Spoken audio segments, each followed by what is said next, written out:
প্রত্যেক প্রাণীকে মরতে হবে, প্রত্যেক নাফস মৃত্যুবরণ করবে।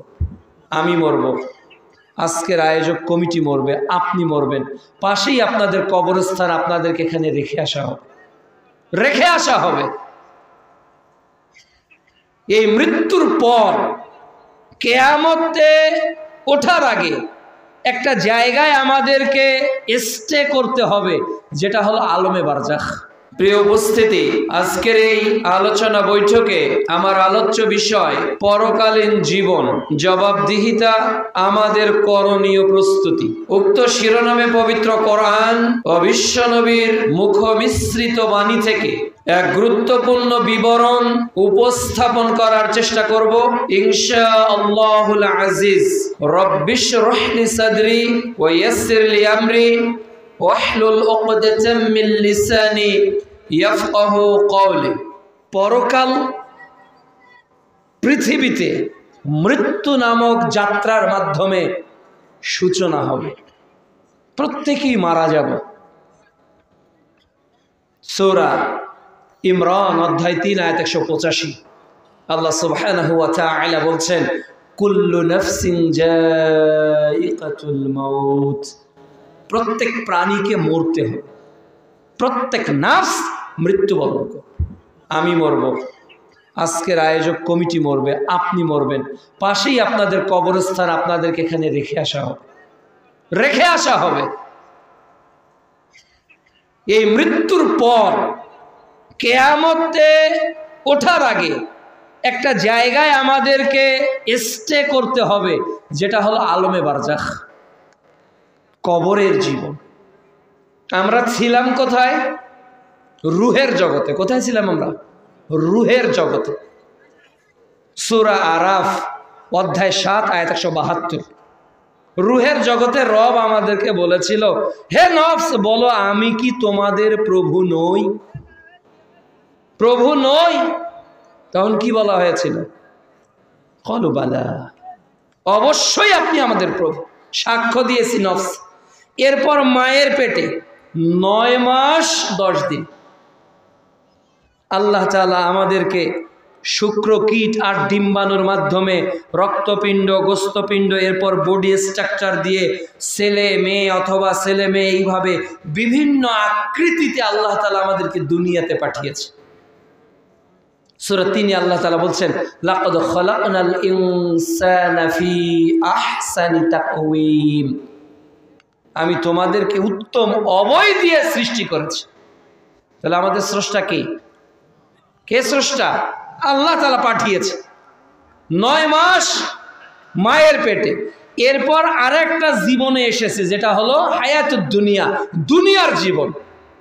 এই নফসটাকে আল্লাহ তাআলা আমাদের আগে শিশু করেছেন জন্মের পর।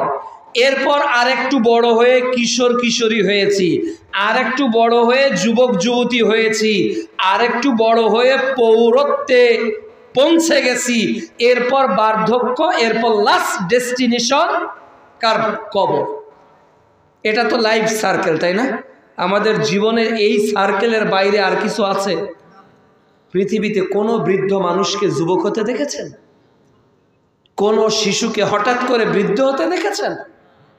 তাহলে লাইফ সার্কেলটা মেনটেন করতেছে আমাদের হোল বডি, পুরো বডিটা। ও ধীরে ধীরে দাঁত কোন সময় উঠতে হবে ওটা আল্লাহ সিস্টেম করে দিয়েছে। কোন সময় মোজ দাড়ি তৈরি হবে ওটা আল্লাহ সৃষ্টি করে দিয়েছে। কোন সময় আপনার জৈবিক চাহিদা হবে, কোন সময় মহিলাদের ঋতুর সিস্টেম চালু হবে, এই সিস্টেমেটিক যত প্রসেস আছে এটা কে সৃষ্টি করেছে? এটা আল্লাহ তাআলা তৈরি করেছে।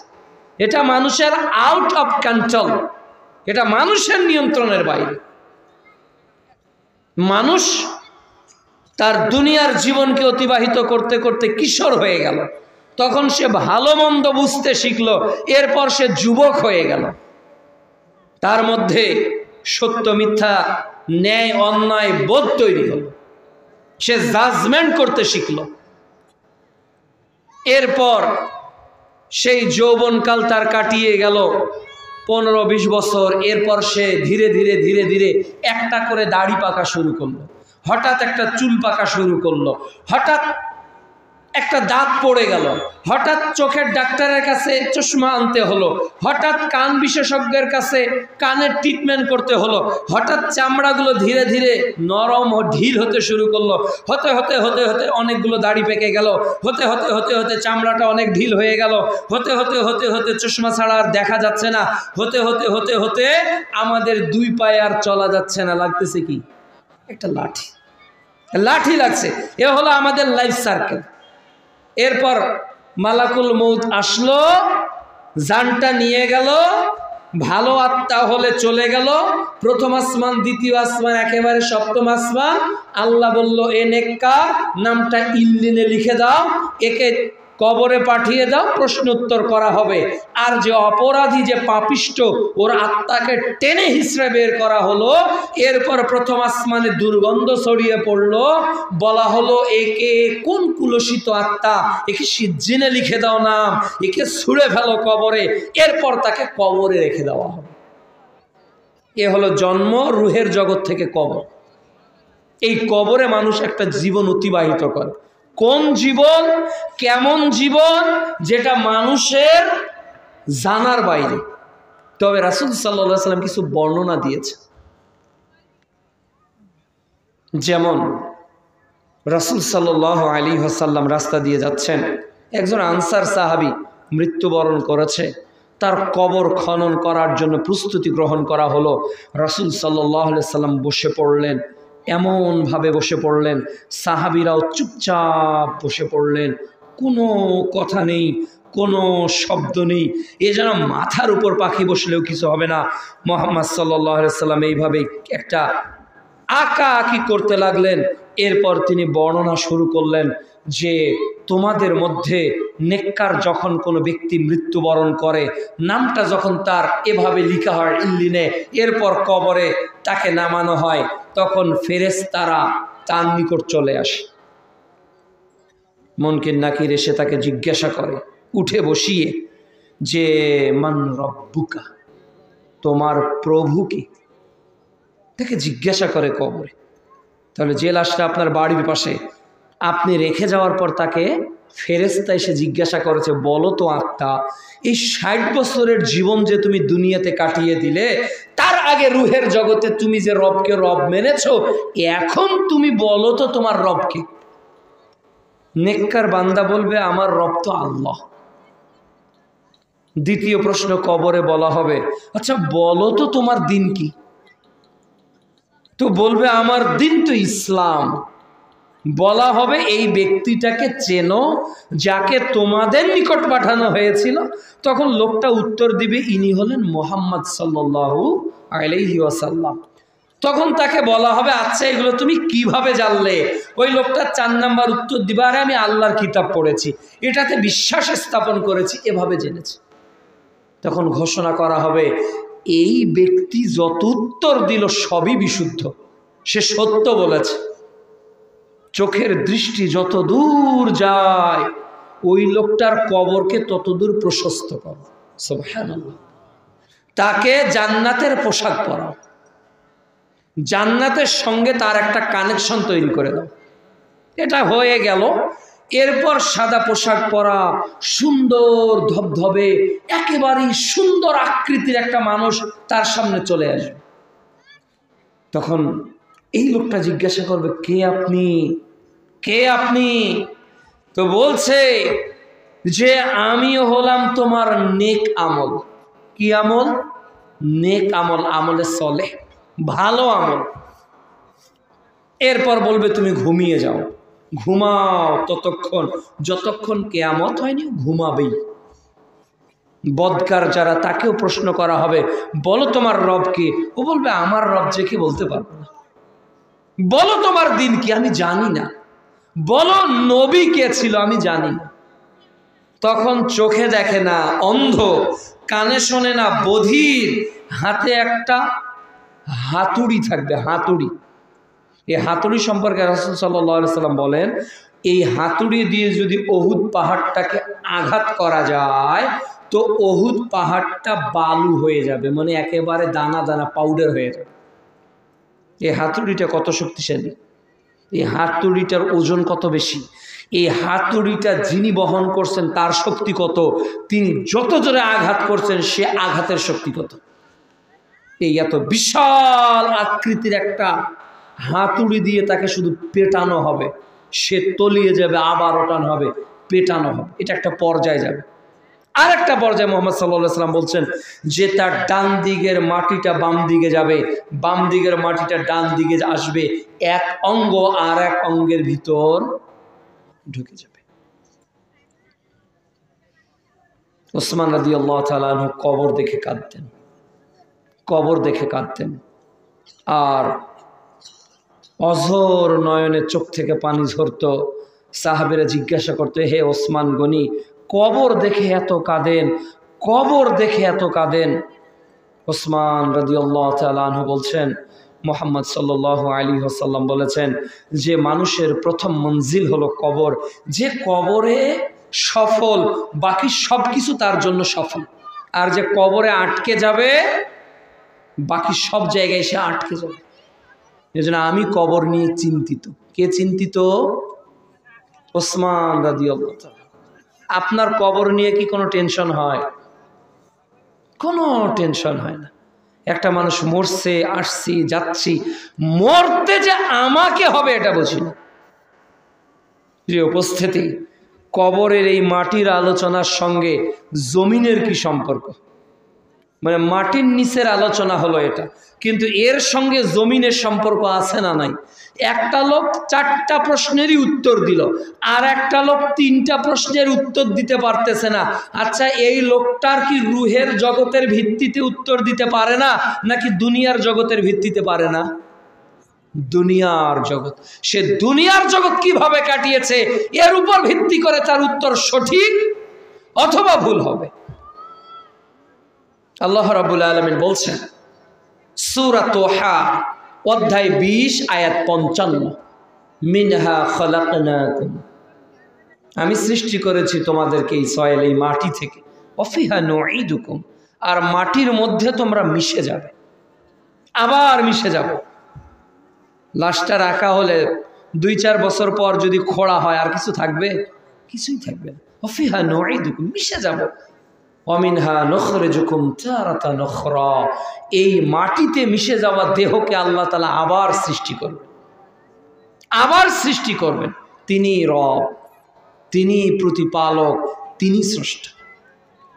আল্লাহ তাআলা বলছেন সূরা বাকারা অধ্যায় 2 পারা 1 আয়াত 28, কাইফা তাকফুরুনা বিল্লাহ ওয়া কুনতুম আমওয়াতান فأحياكم ثم يميتكم ثم يحييكم ثم إليه ترجعون।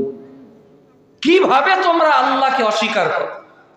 তোমরা তো মৃত ছিলে, ওই মৃত থেকেই আমি তোমাদের প্রাণ দিয়েছি, আবার প্রাণ নিয়ে নিব, আবার জীবিত করব, আবার আমার নিকট ফিরে আসবে, আবার ফিরে আসবে। আল্লাহ রাব্বুল আলামিন বলছেন সূরা ইনফিতার অধ্যায় 82 আয়াত 6, ইয়া আইয়ুহাল ইনসান মা গররাকা বিরাব্বিকাল কারীম, হে ইনসান, কে তোমাকে ধোঁকা দিল? তাহলে কবরের প্রশ্নের উত্তরে ধোঁকা দিবে দুনিয়াতে যে জিনিসটা, এটা হলো এই দুনিয়াটাই একটা ধোঁকা। কবরের প্রশ্নে আমরা বিপদে পড়ব কেন জানেন? এই দুনিয়ার কারণে। এই জন্য দুনিয়াটা যার ঠিক, কবরটা তার জন্য কল্যাণকর, মঙ্গলজনক। আর দুনিয়াতে যে দুর্নীতিবাজ, দুনিয়াতে যে আল্লাহকে মানেনি, দুনিয়াতে যে আল্লাহর ইসলাম অনুযায়ী চলেনি, দুনিয়াতে যে মুহাম্মদ সাল্লাল্লাহু আলাইহি ওয়াসাল্লামের আদর্শ মানেনি, সে কবরে বিপদে পড়বে না? সে প্রশ্নের উত্তরে বিপদে পড়বে, কবরে বিপদে পড়বে।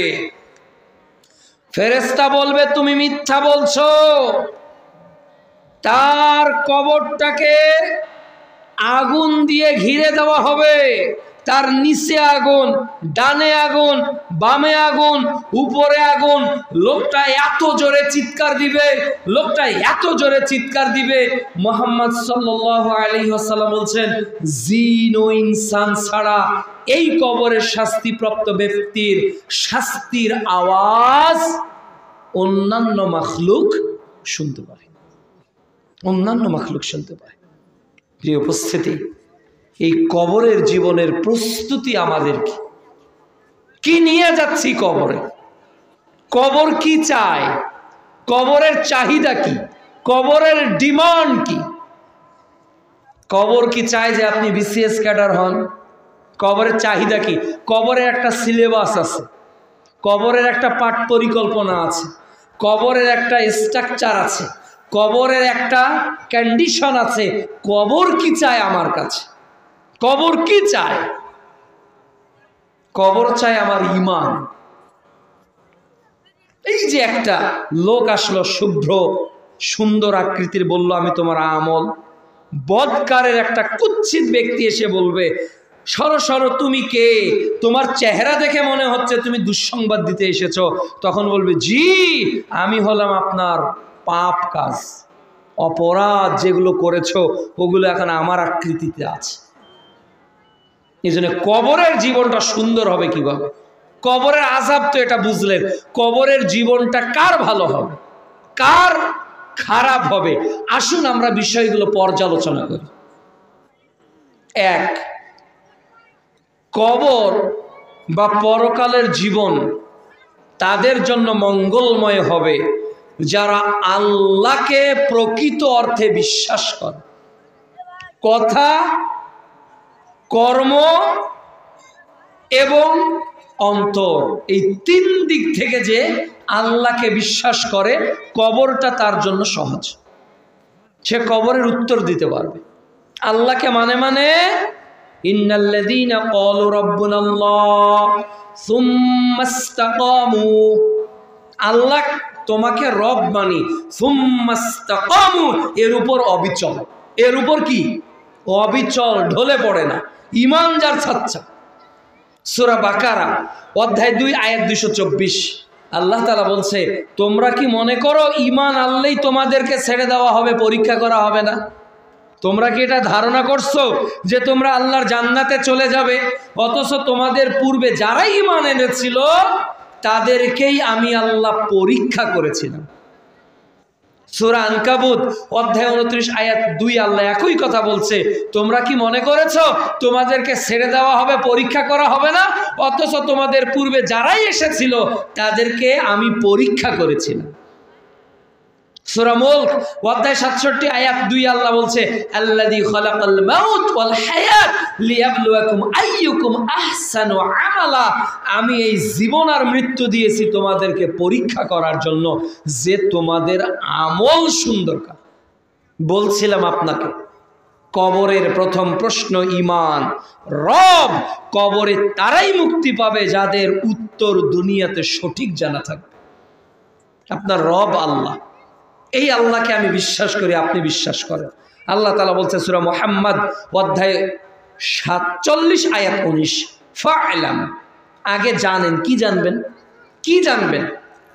আন্নাহু লা ইলাহা ইল্লাল্লাহ, আল্লাহ ছাড়া সত্যিকার কোন মাবুদ আছে কি পৃথিবীতে?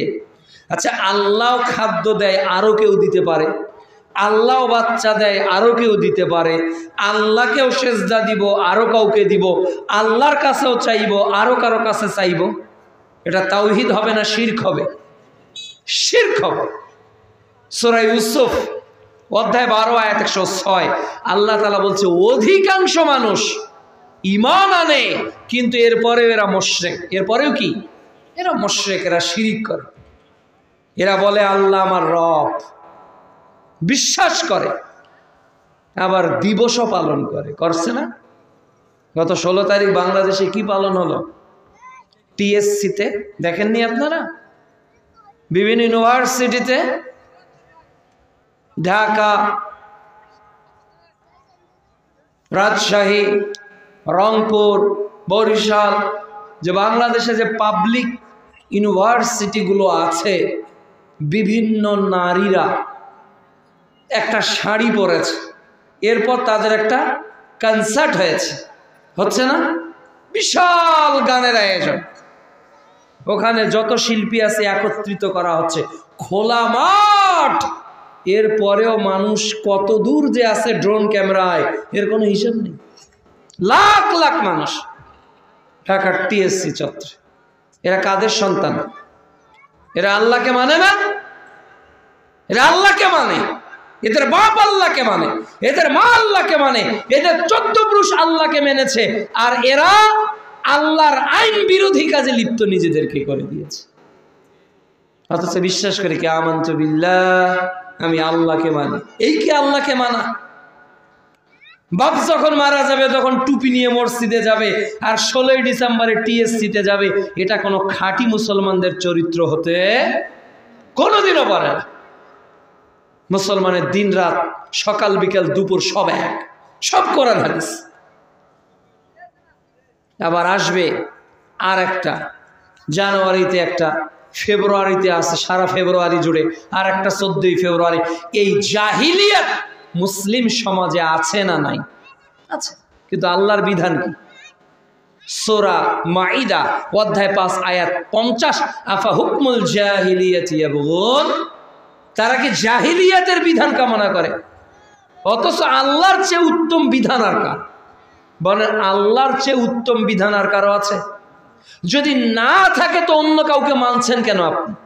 বিশ্বাস করছেন কেন আপনি? চাইতে হবে আল্লাহর কাছে। চাচ্ছি মাজারে, দে রে বাবা দে, খাজা বাবা দে। কেউ ফেরে না খালি হাতে, বাবারে তোর দরবার থেকে। প্রত্যেকেই, অনেক ব্যক্তি তাদের নিকট যাচ্ছে। বিশাল বড় আয়োজন, মসজিদ কবরকে মাজার বানিয়ে নিয়েছে। গিলাপ, সেজদা, আলো, কত মিষ্টান্নের দোকান, এর কোনো হিসাব নেই। যান আপনি রংপুর কেরামতিয়ায় দেখেননি? মসজিদ একদিকে, সাথে হলো মাজার। মহিলাদের জন্য এক রাস্তা, পুরুষদের জন্য এক রাস্তা। বদরগঞ্জে একটা আছে, ওটা হলো ধলা পীরের মাজার। ওটা নাকি সামনে দিয়ে ঢুকে সামনে দিয়ে বের হতে হয়। মসজিদে ঢুকে উল্টো পাশ দিয়ে বের হলে কিছু হয় না, আর বাবার নাকি সামনে দিয়ে বের হতে হয়। এ কি ধর্ম? এ কি ইসলাম হতে পারে? মসজিদে কেবলামুখী হয়ে সালাত আদায় করলাম, আর যখন যাচ্ছি পাছাটা কেবলার দিকে যাচ্ছে না, তাতে সমস্যা হয় না। কিন্তু বাবার কবরে যেদিক দিয়ে ঢুকবো ওই দিক দিয়ে বের হতে হবে। তাহলে বাবার কবরের কেবলা আল্লাহর কেবলার থেকেও বেশি দামি। নাউযু বিল্লাহি মিন যালিক। সেজদায় পড়ে আছে, লেখা আছে এখানে সেজদা করিবেন না। তার মানে যার মনে ছিল না স্মরণ করিয়ে দিল যাতে সেজদা করে। এই রমরমা শিরকের ব্যবসা চলছে, অথচ আমরা বলছি আমরা আল্লাহকে মানি। উপস্থিতি, কবরে যদি প্রশ্নের উত্তর দিতে চাই তাহলে রব সম্পর্কে কনসেপ্ট ক্লিয়ার করে কবরে যেতে হবে, না হলে ধরা খেয়ে যাবে। ঈমান হবে শিরিক মুক্ত। ঈমান কি মুক্ত হতে হবে? শিরিক মুক্ত ঈমান হতে হবে। বিশ্বাসের ক্ষেত্রে আল্লাহ ছাড়া আর কোন মানুষ, আর কোন ব্যক্তি, আর কোন রাষ্ট্র এই সার্বভৌম ক্ষমতার মালিক নয়। কিন্তু আপনি যে বলছেন সার্বভৌম ক্ষমতার মালিক জনগণ, বলছেন না আপনি? তো বলছেন তো মেজরিটি মাস্ট বি গ্রান্টেড। বেশিরভাগ লোকের রায় চূড়ান্ত, আল্লাহর রায় চূড়ান্ত না। বাংলাদেশে কাদের রায় চূড়ান্ত, আল্লাহর না বেশিরভাগ লোকের? বলেন, বেশিরভাগ লোকের। আল্লাহর আইন আছে। বাংলাদেশে সুদ হালাল না হারাম? আল্লাহর বিধানে। বলেন আল্লাহর বিধানে। তাহলে 90% 95% মুসলমানের আমরা দেশ বলি, দেশ বলি। এদেশের ক্যাবিনেটে যারা যায়, এই 300-350, এনারা মুসলমানের বাচ্চা না? এনারা বলতে পারতো না সুদ হারাম? সে আপনি যে দল করেন, আপনি পক্ষে থাকেন বিপক্ষে থাকেন, আপনি তো মুসলমানের বাচ্চা। আপনি কোন সূত্র ধরে সুদের পক্ষে স্লোগান দেন? সুদ হারাম, সুদ জাহিলি প্রথা ছিল। সুদ মানুষদেরকে রক্ত পিপাসু বানায়, সুদ আল্লাহর সঙ্গে যুদ্ধ করায়, সুদ মায়ের সঙ্গে জেনা করায়। এরপরেও বাংলাদেশের সুদ হালাল কেন জানেন? Majority must be granted. বাংলাদেশের বেশিরভাগ মানুষ যেটা বলবে এটাই আইন, ওটা কোরআনে থাকলে কোরআনের আইন পায়খানায় ফেলে দিবে, তাই দিচ্ছে। 71 সাল থেকে কোরআনের সুদ ভিত্তিক রাষ্ট্র চলছে না এদেশ। প্রিয় উপস্থিতি, তাওহীদকে আগে ঠিক করেন। মাথায় টুপি নিয়ে, মুখে দাড়ি নিয়ে যারা দিবস পালনের পক্ষে সাফাই গায়, এরা আর যাই হোক, এরা ইসলামিক কোন দল হতে পারে না। আল্লাহ রাসূল কবর দিয়েছে দিবসকে, কবর। সেই কবরকে যারা উন্মোচন করে, যারা বলে বিজয় দিবসের শুভেচ্ছা, যারা বলে 21শে ফেব্রুয়ারির শুভেচ্ছা, যারা বলে অমুকের শুভেচ্ছা তমুকের শুভেচ্ছা, বুঝতে হবে ডাল মে কুছ কালা হে। এ সবাইকে তার দলে টানতে চায়। যদি ওইটা না করি, এইটা না করি, তাহলে সবার ভোট পাওয়া যাবে। প্রিয় উপস্থিতি, তাওহীদকে ঠিক করতে হবে, তাওহীদকে ঠিক করতে হবে। কাজী নজরুল বলছে, তাওহীদের ওই চিরসেবক মোরা, ভুলে গেছি আর সেই তাকবীর, দুর্গা নামের পাশাপাশি প্রায় দরগা আর মাজারে গিয়ে লুটাই শির। ওদের আছে রামনারায়ণ, মোদের আছে মানিক পীর, ওদের দই আর কলার সাথে মিশে গেছে মোদের ক্ষীর। সব একাকার করিনি। ইমানকে ঠিক করে। কবরের 2 নম্বর প্রশ্ন কি? তোমার দিন কি? বলেন তো, আমাদের দিন কি? ইসলাম আমরা সবাই জানি, কিন্তু ইসলামটা কি এটা কি জানি? ইসলামটা কি? ইসলামটা কি? Islam is a complete code of life. আমাদের জীবনটা আছে না, আমাদের জীবনটা আছে না, এই পুরো জীবনটাই ইসলাম। পুরো জীবনটাই কি? ইসলাম। ইসলাম পূর্ণাঙ্গ জীবন, অর্থাৎ ইসলাম ছাড়া আর কোনো কিছু জীবন ব্যবস্থা হিসেবে গ্রহণ করা যাবে। ইসলাম ছাড়া আর কোনো কিছু জীবন যাপনের মাধ্যম হিসেবে গ্রহণ করা যাবে না। আল্লাহ বলছে সূরা ইমরান অধ্যায় 3 আয়াত 19, ইন্নাদ-দীন ইনদাল্লাহিল ইসলাম।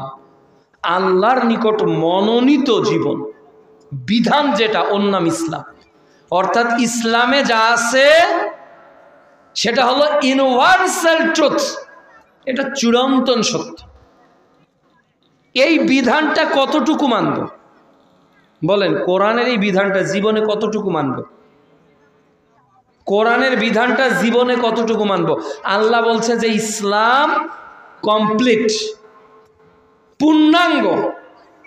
আল্লাহ তাআলা বলছে সূরা ইমরান অধ্যায় 3 আয়াত 85-তে, ওয়ামান ইয়াবতাগি গায়রাল ইসলামি দীনান ফালা ইকবালা মিনহু। যে ইসলাম ছাড়া আর কিছু তালাশ করবে, চেষ্টা করবে, আচ্ছা ইসলামের বাইরে আর কিছু আছে কি? হ্যাঁ আছে তো ন্যাশনালিজম, হ্যাঁ আছে তো কমিউনিজম, আছে তো সেকুলারিজম, আছে তো ডেমোক্রেসি, আছে তো এইটা, আছে তো ওইটা, আছে না? ইসলামের বাইরে অনেক কিছু আছে না? অনেক কিছু আছে। আল্লাহ তাআলা বলছেন যে ইসলাম ছাড়া আর কিছু তালাশ করে, আর কিছু তালাশ করে, আল্লাহ কখনো ওটা গ্রহণ করবেন না। আর যে তালাশ করবে ওই ব্যক্তি আখিরাতে ক্ষতিগ্রস্ত হবে। তাহলে ইসলামকে মেনে চলবো জীবনের কতটুকু অংশে? বলেন, তাহলে ইসলামকে মেনে চলবো জীবনের কতটুকু অংশে? জানেন না? কোরআন হাদিসকে জীবনের কতটুকু অংশে মেনে চলবেন? বলেন। 100 ভাগ। কয় ভাগ? 100 ভাগ। ইসলামটাকে জীবনে মেনে চলবো 100 ভাগ। আল্লাহ তাআলা বলছেন সূরা বাকারা অধ্যায় 2 আয়াত 208, আল্লাহ বলছে উদখুলু ফিস সিলমি কাফা, তোমরা পরিপূর্ণভাবে ইসলামে দাখিল হও, প্রবেশ করো পূর্ণাঙ্গভাবে। আমরা কিভাবে প্রবেশ করছি? সূরা বাকারা অধ্যায় 2 পারা 1 আয়াত 85, আল্লাহ বলছে আফাতুমিনুনা বিবা'দিল কিতাব ওয়া তাকফুরুনা বিবা'দ। ওরা কি কিতাবের কিছু অংশ মানে আর কিছু অংশ কুফরি করে, মানে অস্বীকার করে। তাহলে আমরা বাংলাদেশের মুসলমান কোনটাতে আছি? উদখুলু ফিস সিলমি কাফা নাকি আফাতুমিনুনা বিবাদিল কিতাব ওয়া তাকফুরুনা বিবাদ? কি মনে হয়? কিছু মানি আর কিছু যেটা পক্ষের ওটা মানি, যেটা বিপক্ষের ওটা, যেটা মানতে গেলে কোনো বিপদ আপদ নেই ওটা মেনে চলি, আর যেটা মানতে গেলে বিপদ ওটা মানি না। সুদের চাকরি কেমনে ছেড়ে দিই? একজন উচ্চ পদস্থ এজিএম, একটা ব্যাংকের এজিএম অবসরে গেছে, ফোন দিয়ে বলছে যে আমি তো অমুক ব্যাংকের এজিএম ছিলাম, তো এখনো আমি মাস গেলে প্রায় 40,000 টাকা পাই, এখনো পাই, মরার আগ পর্যন্ত পাবে। এটা কি? এখন তাকে যখন উত্তর দেওয়া হলো, সে বলছে তাহলে আমি কিভাবে চলবো? সে উত্তর দিচ্ছে কি, তাহলে এখন আমি বাকি জীবন কিভাবে কাটাবো? মানে আপনার এই 35 বছরের চাকরির জন্য কতবার যে অনুতপ্ত হয়ে তওবা করতে হবে, আর আপনি 40,000 টাকার মাসে হিসাব করছেন। তাহলে এই হক কথাটা, এই ইসলামটা মেনে চলে 40,000 টাকা ছেড়ে দেওয়া সহজ না কঠিন? বলেন সহজ না কঠিন? অনেক কঠিন, অনেক কঠিন। আজকে যদি আপনাকে বলা হয় বাপ মারা গেছে 10 বছর হয়ে গেল, 10 বছর, এখন আপনার বোনকে আজও জমির ভাগ দেন, আজও বোনকে জমির ভাগ দেন, তো এই 10 বছরে বোন যতটুকু জমিতে ফসল পেত ওটা ক্যালকুলেশন করে হিসাব করে বোনকে দিতে হবে। তো এটা মেনে চলাটা সহজ হবে না কঠিন হবে? কঠিন হয়ে যাবে, কঠিন হয়ে যাবে।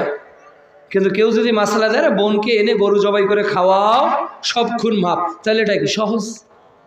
এটা সহজ হয়ে যাবে।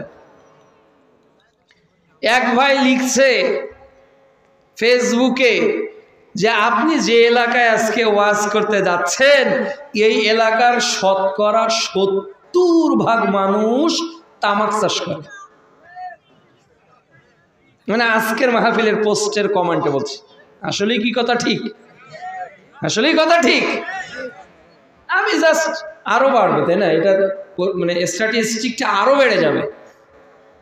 তাহলে এই যদি হয় একজন মুসলমানের অবস্থা, এখন যদি বলি বাড়ি গিয়ে রাতেই ঠিক করতে হবে পাওয়ার টিলার, ঠিক করতে হবে কোনো মেশিন যেটা দিয়ে ওই তামাকটা দুমড়ে মুচড়ে একেবারে মাটির সঙ্গে মিশিয়ে দেওয়া যাবে, যদি 1000 কোটি টাকা খরচ হয়, এরপরে ওখান থেকে 1 টাকা উত্তোলন করা হারাম। হারাম, এটাই চূড়ান্ত। কিয়ামতের আগের দিন পর্যন্ত এই শরীয়ত পরিবর্তন হবে না, আগের দিন পর্যন্ত। হুজুর বললেও হবে না, পীর সাহেব বললেও হবে না। কেন? ইন্নাল্লাহা হারামাল খামার ওয়া সামানা, আল্লাহ এটাকে হারাম করেছে, এর ব্যবসাও, এর উৎপাদন, এর বন্টন যা আছে সবই হারাম। কাজী যত তামাক চাষি ভাই আছেন, আমার আলোচনা আপনারকে সন্তুষ্ট করবে না, এটাই ঠিক। তবে আমি আপনার কবরকে বাঁচাতে চাই, এটাও ঠিক। আমি আপনার কোন প্রশ্নের উত্তরটাকে সহজ করতে চাই? কবরের দ্বিতীয় প্রশ্ন কি তোমার দিন কি ছিল? তোমার দিনে কি জর্দা হালাল ছিল? তোমার দিনে কি আলোয়া পাতা তামাক পাতা হারাম ছিল না হারাম ছিল? এগুলো খামার সবই হারাম ছিল, সবই হারাম ছিল। একজন চট করে হুজুর বলে উঠছে এই আলোচনায়, আমি গেলাম ভোরুঙ্গামারি, এইদিকে কোথায় গেলাম, আমার চালক ভাই এখানে আছেন, অনেক দূর পথ যেতে যেতে যেতে অনেক একেবারে বর্ডার এলাকায় চলে গেলাম। তো এই তামাকের বিরুদ্ধে যখন বক্তব্য দেওয়া শুরু করলাম, আম পাবলিক বলছে আর খাবো না। একজন আপনার প্রভাষক এককভাবে ডেকে নিয়ে গেল যে ভাইজান, এতদিন জানতাম, কনফিউশনে ছিলাম যে আসলেই জর্দা হালাল না হারাম, কিন্তু আপনার বর্ণনা দলিল ভিত্তিক বিশ্লেষণ শুনে আমি বুঝে গেছি যে এটা হারাম।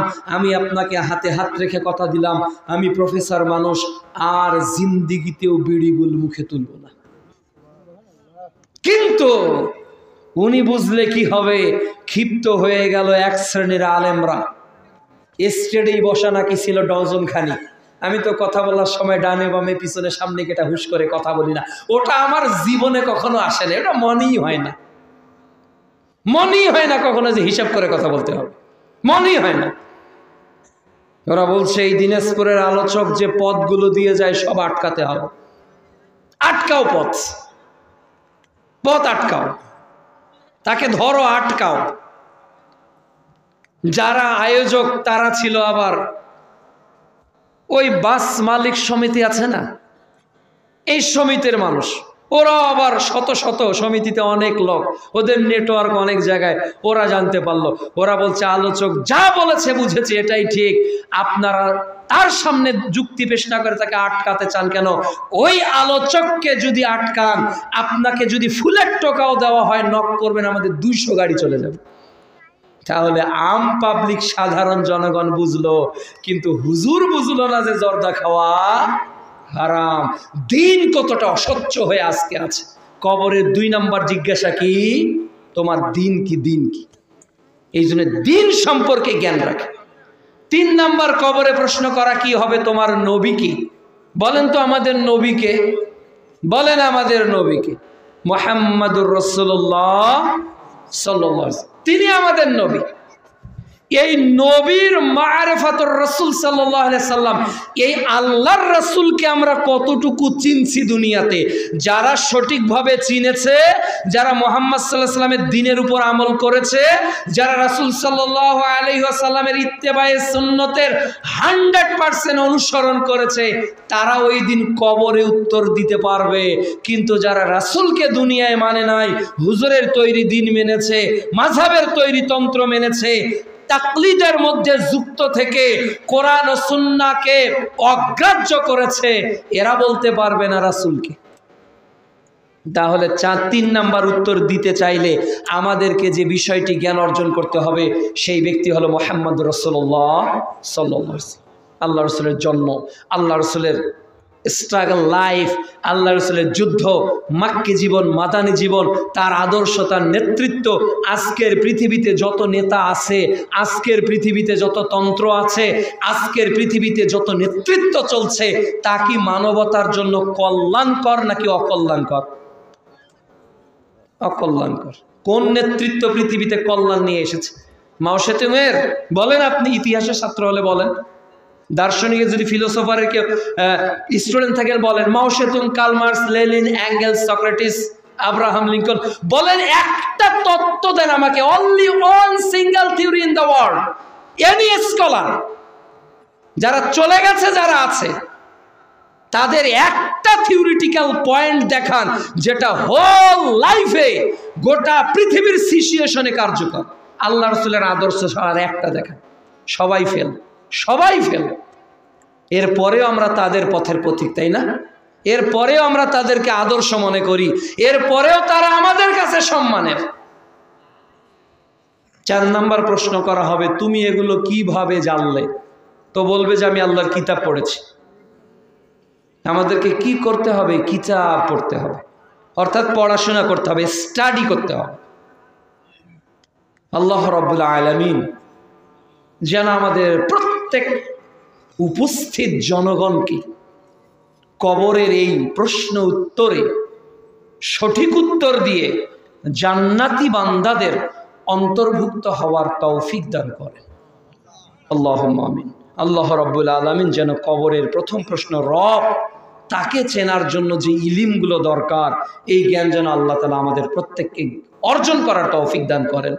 আল্লাহর দ্বীন চলার জন্য যতটুকু জ্ঞান দরকার, ইবনে মাজার প্রথম খণ্ডে 224 নম্বর হাদিস, যে জ্ঞান অর্জন প্রত্যেকের জন্য ফরজ দ্বীনের, এই জ্ঞান যাতে আমরা অর্জন করে বাকি জীবন চলতে পারি, আল্লাহ যেন তৌফিক দান করেন। আমরা যেন বিশ্বনবীকে জেনে বুঝে তার আদর্শের উপর প্রতিষ্ঠিত থাকতে পারে, আল্লাহ তৌফিক দান করুক। আল্লাহুম্মা আমিন। প্রিয় উপস্থিতি, আমরা কেউ জানি না, আমরা কেউ জানি না যে আমাদের কাফনের কাপড়টা ফ্যাক্টরিতে তৈরি হয়েছে কিনা। আমরা কি কেউ কি জানি? কেউ জানি না। হতে পারে সেটা আদিতমারিতে চলে এসেছে, কাকিনার বাজারে চলে এসেছে, আমার কাফনের কাপড়টা চলে এসেছে। আমরা জানি না এটাও, আমার দেহটাকে যে সাবানটা দিয়ে গোসল করানো হবে, এই সাবানটা হয়তো উৎপাদন হয়ে গেছে, হয়তো গ্রামে চলে এসেছে কোনো একটা মুদির দোকানে, হতে পারে না? হতে পারে এমনটাও, যেটা আমার কবরের ছাদ হবে, যে বাঁশগুলো, এই বাঁশ হয়তো বাঁশ বাগানে বড় হয়ে গিয়েছে। এমনও হতে পারে ওই বাঁশের কোনো একটা কঞ্চি আমি ধরে টেনেছি, যেটা আমার ছাদ হবে, হতে পারে না? এমনও তো হতে পারে আমাকে যে পানি দিয়ে গোসল করানো হবে, এই পানির লেয়ারটা অনেক উপরে চলে এসেছে, অনেক উপরে। হতে পারে ট্যাঙ্কির যে পানিটা, ও পানিটা দিয়েই গোসল করানো হবে। গত পরশু দিনে আমারই এক মামাতো ভাই অ্যাক্সিডেন্ট করেছে, মেডিকেলে ভর্তি, গতকাল রাতে মারা গেছে। আজকে আসরের নামাজের পর তাকে কবরে রেখে আসা হলো। এটাই তো জীবন, এটাই তো জীবন। কুম ফিদ দুনিয়া কান্নাহু গরীব আও আবিরুস সাবিল। দুনিয়াতে এমনভাবে বসবাস করেন যেন আপনি অপরিচিত, যেন আপনি মুসাফির। কবরটাই আমাদের জন্য চূড়ান্ত নাজাত অথবা আযাবের মূল ঘাঁটি। এই জন্যই কবরকে স্মরণ করবেন, কবরের কাছে যাবেন, মনে করবেন কবর জিয়ারত আগে নিষিদ্ধ ছিল, কিন্তু মানুষকে স্মরণ করার জন্য, রিমাইন্ডার দেওয়ার জন্য, যিকরাল মাউত, মৌতকে যাতে মানুষ স্মরণ করতে পারে, এজন্য কবরের কাছে যাবেন। কত মানুষটা অসহায়, অনেক কবরে লেখা দেখেছি, দাঁড়াও হে পথিক, আমিও একদিন তোমার মতো ছিলাম। তো যে মারা গেছে সে একদিন আমার মতো ছিল না? আসুন না আমরা কবরে যাওয়ার আগে নিজের ইমানটাকে ঠিক করি। আসুন না আমরা কবরে যাওয়ার আগে নিজের অপরাধগুলো থেকে তওবা করি। এই কবর থেকে পরিত্রাণের জন্য সর্বশেষ আরেকটা কথা বলে আলোচনা শেষ করব। ভাই চলে এসেছেন, সেটা হলো তুবু ইলাল্লাহ।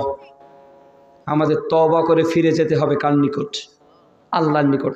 হতে পারে তামাক চাষ করেছি, হতে পারে সুদ খেয়েছি, হতে পারে জেনা করেছি, হতে পারে বেপরদায় চলেছি, হতে পারে গান শুনেছি, হতে পারে দাড়ি সেভ করেছি, হতে পারে মিথ্যা কথা বলেছি। আজকের আলোচনায় কবরকে স্মরণ করে আল্লাহকে বলি, আল্লাহ আস্তাগফিরুল্লাহাল্লাযী লা ইলাহা ইল্লা হুয়াল হাইয়ুল কাইয়্যুম ওয়া আতুবু ইলাইক। আল্লাহর কাছে একটু তওবা করেন, তওবা করতে শেখেন। রাসূল সাল্লাল্লাহু আলাইহি ওয়াসাল্লাম বলছেন যে কুল্লু বানি আদম খাত্তাউন খায়রুল খাত্তাইনা তাওয়াবুন। প্রত্যেক আদম সন্তানই পাপ করে, উত্তম পাপী যে তওবা করে। কাজী কবরকে স্মরণ করে, নিজের জীবনের অতীতের পাপগুলোকে স্মরণ করে আল্লাহর নিকট যদি তওবা করতে পারেন, আল্লাহ তাআলা বলছেন লা তাকনাতু মির রাহমাতিল্লাহ ইন্নাল্লাহা ইয়াগফিরুয যুনুবা জামিয়া। বান্দা তুমি যদি ফিরে আসতে পারো, তওবা করতে পারো, আমি আল্লাহ তোমার অতীতের যাবতীয় পাপগুলোকে মাফ করে দেব। সূরা জুমার অধ্যায় 39 আয়াত 53 এবং সূরা ফুরকান অধ্যায় 25 আয়াত 70 আল্লাহ বলছে, যারা তওবা করে, ঈমান আনে, ভালো কাজ শুরু করে দেয়, এদের পাপগুলোকে আল্লাহ নেকি দিয়ে পরিবর্তন করে দেয়। আল্লাহ তুমি আমাদের ঈমান, আমল, কর্মকে সুন্দর করে নিজেকে কবরের যাত্রী হিসেবে ভাবার তৌফিক দান করো। এখন থেকে একটা হিসাব করবেন, আপনার এই কবরে মনে করেন যে 500 মানুষকে কবর দেওয়া হয়েছে। কয়শো? 500। আপনাকে যদি জিজ্ঞাসা করা হয় এই কবরে কত মানুষ কবরস্থ, আপনি বলবেন 501 জন। তার মানে ওর মধ্যে নিজেকে কি করবেন? শামিল করে নেবেন, শামিল করে নেবেন। কবরকে ভাববেন দুনিয়ার ভোগবিলাসিতা, পাপ অটোমেটিক বন্ধ হয়ে যাবে। আল্লাহ তুমি আমল করার তৌফিক দান করো, আল্লাহুম্মা আমিন। এই আশাবাদ ব্যক্ত করে আমি আমার আলোচনা এখানেই শেষ করলাম। ওয়া আখিরু দাওয়ানা আলহামদুলিল্লাহি রাব্বিল আলামিন। আসসালামু আলাইকুম ওয়া রাহমাতুল্লাহি ওয়া বারাকাতুহু।